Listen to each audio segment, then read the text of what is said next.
Hello အားလုံးပဲမင်္ဂလာပါရှင်ဒီနေ့ကတော့ချန်ပီယံလိညာချန်လေးပဲဖြစ်ပါတယ်ဆိုတော့မနေ့က United ပွဲကရောဘယ်လောက်နဲ့ပြီးသွားလဲဆိုတာပြောခဲ့ကြပါအောင်เนาะအဲ့ဒီပွဲကအရန်ကို United ပွဲညကအရန်ကိုကြည့်လို့ကောင်းတယ်တကယ်ကိုလည်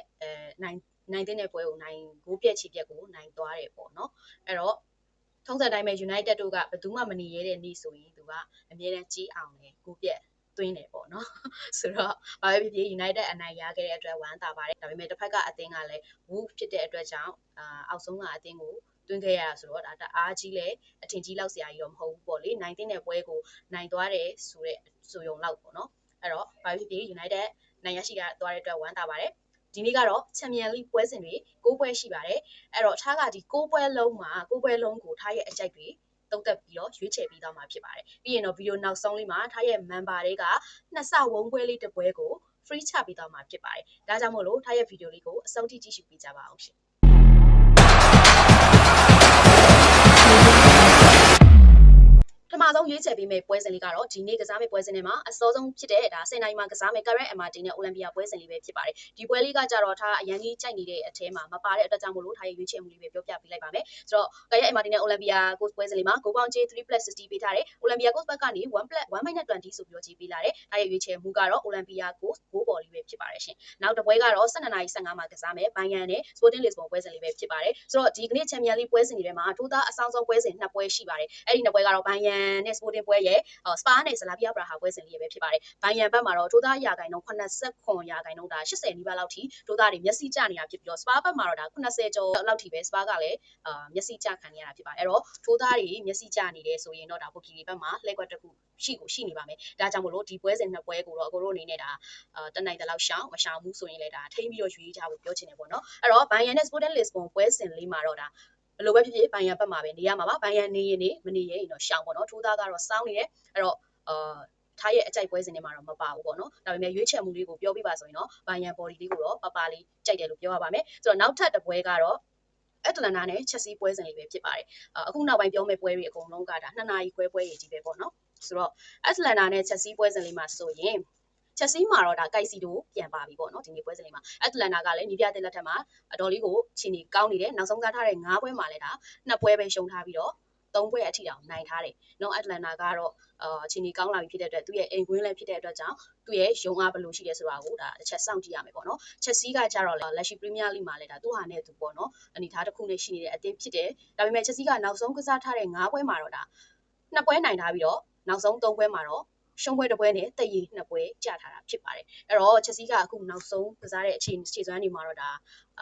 ါရှုံးလိုက်တည်ရည်ကျလိုက်နေပေါ့နည်းနည်းတော့တိုင်ပတ်နေရတော့ရှိတာပေါ့နော်ဆိုတော့ကြေးကကြတော့ချက်စီးဘက်ကနေ level 55ရှုံးပေးလာတယ်ဂိုးပေါင်းကြေး 3+65 ပေးလာပါတယ်ဒါရဲ့ရွေးချယ်မှုကတော့ချက်စီး body ပဲဖြစ်ပါတယ်အတလန်နာတို့ကဒါကောင်းလာတယ်ဆိုပေမဲ့လည်းချက်စီးရဲ့တိုက်စစ်ကိုပို့ပြီးတော့ထားယုံကြည်တယ်ပေါ့နော်ဒါကြောင့်မို့လို့ချက်စီး body လေးကိုရွေးချယ်ပေးလိုက်ပါတယ်နောက်ထပ်ပွဲစဉ်လေးကတော့ဒါဘာစီလိုနာနဲ့ Frankfurt ပွဲစဉ်လေးကိုပြောပြပါမယ်အဲ့တော့ဘာစီလိုနာဆိုတာနဲ့ဒါအားလုံးသိတဲ့အတိုင်းပဲဘာစီလိုနာရဲ့တိုက်စစ်ကသူကန်မယ်ဆိုရင်ကန်လို့ရတယ်ဒါပေမဲ့ကန်ချင်လဲကန်လဲမကန်ချင်လဲမကန်အောင်သူအဲ့လိုမျိုးပါဘာစီလိုရီယယ်တို့ကလေကြေးကိုလည်းအောင်ချင်တဲ့နေအောင်သွားတယ်မအောင်ချင်တဲ့နေမအောင်သွားဘူးသူနိုင်ရုံလောက်ပဲကန်ရင်လဲကန်သွားတယ်ဒီလားအဲ့လိုပွဲတွေဆိုတော့ဒါဒီပွဲစဉ်လေးကတော့နည်းနည်းတော့ risk များတယ်လို့ပြောလို့ရတယ်အရင်နာမည်ကြီးလို့နဲ့အသင်းတွေပါရင်လည်းဒါထိုးသားတွေကမျက်စိကျတတ်တဲ့အသင်းဖြစ်တဲ့အတွက်ကြောင့်ဒါတော်တော်လေးတော့အန်ရတော့များတယ်ပေါ့နော်အဲ့တော့ဘာစီနဲ့ Frankfurt ပွဲစဉ်လေးမှာတော့ဒါဘာစီလိုနာဘက်ကနေဒါ body ကြေးနှလုံးအနှုတ်65ဆိုပြီးပေးလာတယ်ဂိုးပေါက်ကြေး၄လုံးအနှုတ်40အထိပေးလာတယ်ပေါ့နော်အဲ့တော့သူတို့ရဲ့ Frankfurt ကလည်းဒါပြီးခဲ့တဲ့ပွဲစဉ်တုန်းကလိုက်စစ်ကိုဂိုးဒါစင်ဝက်လောက်နဲ့ရှုံးခဲ့တယ်ဘာစီကလည်းဒါတိုက်စစ်အားကောင်းတယ်ဆိုပြီးတော့မှဘိုကီတို့အနေနဲ့ဒါဂိုးပေါ်ကိုတမင်ခေါ်ထားတယ်လို့ဖြစ်နေရလို့ထားကတော့မြင်တယ်ပေါ့နော်အဲ့တော့ရိုးရိုးလေးကြီးကြမယ်ဟေးဆိုလို့ရှိရင် Frankfurt ကအဝေးကွင်းမှာဂိုးတွေတော်ပေးရတဲ့အတွက်ကြောင့်မို့လို့ဘာစီရဲ့တိုက်စစ်ကကိုတရဆက်သွင်းမယ်ဆိုပြီးတော့မှဒါဂိုးပေါ်ပဲနေကြမယ်လို့ထားတော့ထင်တယ်ပေါ့နော်ဆိုတော့ထားကတော့ဒီဘာစီပွဲစဉ်လေးမှာတော့ဒါအလွန်ဆုံး၄ဂိုးလောက်အထိပဲသွားမယ်လို့ထင်တဲ့အတွက်ကြောင့်ဂိုးပေါင်းအောက်လေးကိုပဲရွေးချယ်ပေးလိုက်ပါတယ်ရှင်နောက်ထပ်တစ်ပွဲကတော့ Internet လီဗာပူးပွဲစဉ်လေးပဲဖြစ်ပါတယ်Internet လီဗာပူးပွဲစဉ်မှာတော့ဆိုတော့လီဗာပူးကတော့လက်ရှိမှာ Premier League မှာလည်းဒါတော်တော်လေးကိုအချိန်ကြီးစိုးနေရကွာဟိုနေ့ကဒါ League နဲ့ပွဲမှာဆိုရင်လဲ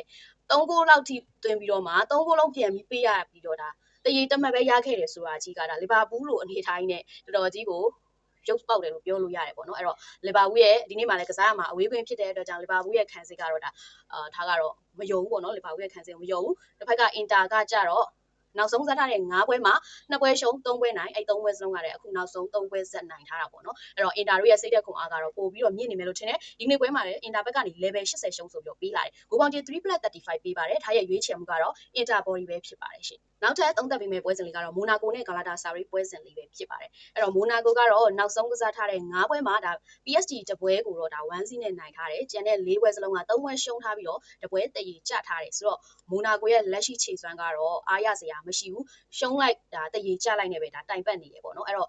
တစ်ဖက်က Galatasaray ကတော့တိုက်စစ်အားလည်းကောင်းတယ်နောက်ဆုံးကစားထားတဲ့9ပွဲမှာလည်း2ပွဲနိုင်2ပွဲရှုံးတပွဲတည်ကျထားတယ်အဲ့တော့ဒီနှစ်သင်းမှာတော့ဘိုးပေါင်းကြီးက3-35ဆိုပြီးတော့ပေးလာတယ် body ကြီးက Monaco ဘက်ကနေ level 85ရှုံးဆိုပြီးတော့ပေးလာတယ်အဲ့ရဲ့ရွေးချယ်မှုကတော့ Galatasaray body လေးပဲဖြစ်ပါတယ်ဘာလို့လဲဆိုတော့ Galatasaray တို့အနေနဲ့ဒါအနည်းဆုံးတရေလောက်တော့ခံပြီးတော့ကစားသွားနိုင်မယ်လို့ထင်လို့ပါဆိုတော့ Galatasaray body လေးပါနောက်ထပ်တစ်ပွဲကတော့ PSV နဲ့ Atletico Madrid ပွဲစဉ်လေးပဲဖြစ်ပါတယ်ဆိုတော့ PSV ကတော့လက်ရှိမှာတော်တော်လေးကိုမှသူတို့အသင်းရဲ့စိတ်သက်ခွန်အားတွေကမြင့်မားနေတယ်နောက်ဆုံးကစားထားတဲ့9ပွဲဆက်ကိုလည်းအနိုင်ရထားတယ်PSV တို့ကအိမ်ကွေး9ပွဲမှာလည်း9ပွဲနိုင်တစ်ပွဲတည်နဲ့ရှုံးပွဲတစ်ပွဲပဲရှိထားတာလည်းဖြစ်ပါတယ်ဆိုတော့တီကိုကတော့နောက်ဆုံးကစားထားတဲ့9ပွဲမှာ3ပွဲနိုင်2ပွဲတည်2ပွဲရှုံးထားတာဖြစ်ပါတယ်အဲ့တော့ဘာပဲဖြစ်ဖြစ်ထားကတော့တီကိုကိုအိမ်ကွင်းဆိုရင်တော့တီကိုကိုကြိုက်တယ်ကွာဒါပေမဲ့တီကိုတို့အဝေးကွင်းရောက်ပြီဆိုရင်တော့ထားတိတ်တော့မကြိုက်ဘူးအဲ့တော့ဒီကိုတို့အနေနဲ့ဒီအဝေးကွင်း10ပွဲမှာလည်း2ပွဲပဲနိုင်ထားပြီးတော့3ပွဲတည်3ပွဲရှုံးနေထားတာဖြစ်ပါတယ်ဆိုတော့ဒီကနေ့မှာချေးကတီကိုဘက်ကနေ level 40ရှုံးဆိုပြီးတော့ပေးလာတယ်ဂိုးပေါင်းချေး3-15ပေါ့နော်3-50ဆိုပြီးတော့ပေးလာပါတယ်ထားရဲ့ရွေးချယ်မှုကတော့ PSV body လေးပဲဖြစ်ပါတယ်ဘာလို့ဖြစ် PSV ရဲ့တိုက်စစ်ကိုပို့ပြီးတော့ယုံကြည်တဲ့ဒါတီကိုဘက်ကလည်းဒါတကူလောက်တော့ပြန်ပေးရနိုင်တဲ့အပြန်လည်သွင်းကိုတွေလည်းရှိနိုင်တဲ့အတွက်ဂိုးပေါင်းအပေါ်လေးလည်းထားကြိုက်ပါတယ်နော်ဒါပေမဲ့ပို့ပြီးတော့ကြိုက်တာလေးကိုပြောရမယ်ဆိုရင် PSV body လေးကိုကြိုက်တဲ့အတွက်ကြောင့်PSV body ကိုပဲရွေးချယ်ပေးလိုက်ပါတယ်ရှင်နောက်ထပ်သုံးသပ်ပေးမယ့်ပွဲစဉ်လေးကတော့ Spa နဲ့ Slavia Praha ပွဲစဉ်လေးပဲဖြစ်ပါတယ်အဲ့တော့ထားခုနကပြောခဲ့တဲ့အတိုင်းပဲဒီနေ့မှာထူးသားအဆောင်ဆုံးနှစ်ပွဲတွေမှာ Bayern နဲ့ Spa လို့ပြောတယ်ပေါ့နော်အဲ့တော့ Spa ပွဲစဉ်ကတော့နည်းနည်းလေး risk တော့များတယ် Spa body ကိုမျက်စိကျနေတဲ့ထူးသားတွေအရန်များနေပါတယ် Spa ဘက်ကလည်းကြီးက1-35ဆိုတဲ့ကြီးပေးလာတော့အနည်းဆုံး Spa က2ဂိုးလောက်တော့ပြတ်မယ်ဆိုပြီးတော့မှဒါ Spa body ကိုသဘောကျနေကြတယ်လို့ထားကတော့ထင်တယ်ဂိုးပေါင်းကြီးကတော့ဒါ3+50ဆိုပြီးတော့ပေးလာပါတယ်အဲ့တော့ Spa ကတော့ထားကတော့ Spa ကိုကြိုက်မနေဘူးပေါ့နော်လက်ရှိမှာ Premier League မှာသူကစားနေတဲ့ပုံစံရောဒါမကြိုက်ဘူးလက်ရှိနောက်ဆုံးစားထားတဲ့9ပွဲမှာလည်းတပွဲပဲနိုင်ထားပြီးတော့4ပွဲရှုံးတပွဲတည်ကျထားပါတယ်တစ်ဖက်က Slavia Praha ကကြတော့သူ့ရဲ့ league မှာပေါ့နော်ဒါနောက်ဆုံးစားထားတဲ့9ပွဲလုံးရှုံးပွဲမရှိ4ပွဲနိုင်တပွဲတည်ကျထားပါတယ်အဲ့တော့ထိုးသားကလည်းဒါစောင်းနေရလဲပါတယ်ငကိုလေးကထားက Spa ရဲ့လက်ရှိအဝေးကွင်းရောအိမ်ကွင်းရောပုံစံကိုလည်းကြိုက်မနေတဲ့အတွက်ကြောင့်မို့လို